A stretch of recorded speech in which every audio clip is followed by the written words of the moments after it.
Welcome back. We are coming to you live from Philadelphia tonight, the final night of the Democratic National Convention, where later this evening, Hillary Clinton will be the first woman to accept the nomination of a major political party. I want to bring in Congressman Luis Gutierrez from Illinois. He is a member of the DNC's Platform Committee. He is also part of the Congressional Hispanic Caucus. Thank you so much for being here, Congressman. Good to see you. Thank you for joining us.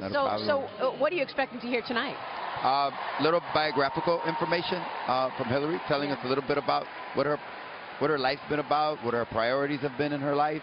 I know a lot of them. I think the American public needs to learn more about them.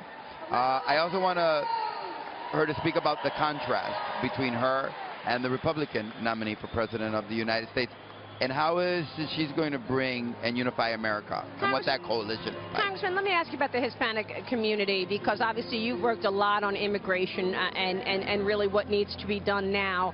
How do you speak to those people who have come to this country legally, who've gone through all of the steps that they need to take, and yet they are looking at people who have not done that, who have done it illegally, taking their jobs, getting services from government? What's the answer?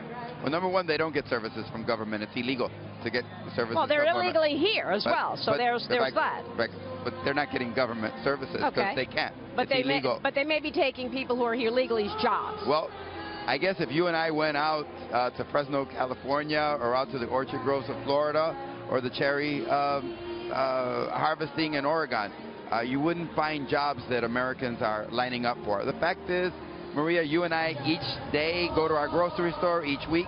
There's fruits, there's vegetables, there's a lot of food put on our table because of immigrant work. We understand that that is vital. You know, a lot of people talk about security of America, and they say energy security. You know what security is also? Food.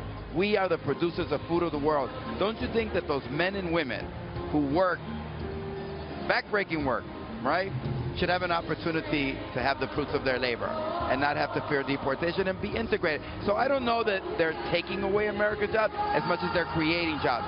So if there's 11 million people, you're an economist, you know those 11 million people buy cars, pay taxes, rent apartments, buy clothes. They are also engines of the economy. So what do you think immigration reform should look like then? Should Hillary get Here's what I think. Here's what I think. I think that on November 8th, the analysis of the rejection of Donald Trump's candidacy is, you and others are going to say, wow, as you look at the Electoral College, as you look at Florida, as you look at Ohio, as you look at Colorado, as you look at those states, even Arizona, you're going to say, had the Republican Party read the autopsy that was written in 2012 that said we have to do outreach work with the Hispanic community, the immigrant community, we might have fared better. I think critical in the analysis of the defeat is going to be the kind of language that says I'm going to round up 11 million people. 5 million American citizens live with those 11 million undocumented workers. So what I'm asking you, Congressman, is what's the answer? What do you think immigration reform should look like then? Well, I think it's going to, here's what I think it's going to look like. I think you need to say, come out of the shadows, register with the government, provide your fingerprints, do a background check, and then get in line, right? Right. Because there are people that are in line. But Donald Trump is basically saying that too. No, he's not. He's saying come out of the shadows. No, yes, you'll be deported, but you can come back legally. But they'll never. Okay, that is an ugly fantasy that Donald Trump has, and it's the same fantasy that Mitt Romney had in 2012, and look what it got him. It got him like around 18% of the Latino vote. He didn't do. You cannot continue. Look, the Republican Party is at risk at being a national party. Maria, you and I know that every year 1 million Latinos turn 18. They were born in the United States of America. You can't keep talking about them and theirs as illegal immigrants that are murderers, rapists, and drug dealers, as he is doing. You can't say, so my grandson, right?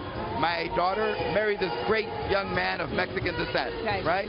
So when Barack Obama came to Chicago, my grandson Luis Andres says to the president, thanks a lot, because I have a lot of aunts and uncles that need to get their papers. So all I'm trying to say that even in my family, as my daughter married someone, my family grew and was enriched with people that need to get right with the law. Congressman, great analogy. Good to have you on the program. Thank you so much. Congressman Gutierrez.